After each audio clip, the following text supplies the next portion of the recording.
Hi everyone, this is Mrs. Read for Fun, and the book that I'd like to talk to you about today is called Merci, Suarez Changes Gears by Newbery winner Medina. Hi everyone, my name is Merci. I don't live in a big house. I don't go on fancy vacations.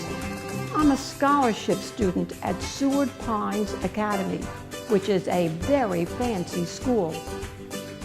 Sixth grade was really tough for me. It seems that Merci has many challenges in her school. First of all, there's this rich, popular girl who's always saying mean things to her. And then Merci accidentally hits a baseball in the face of a new student and knocks him to the floor. Then something wonderful happens. A teacher selects her to be head of a very big class project. And things would have been perfect, except Merci finds out that her grandpa is really sick. What's going to happen? Read this exciting, heartwarming, humorous book and find out. This is Mrs. Read for Fun.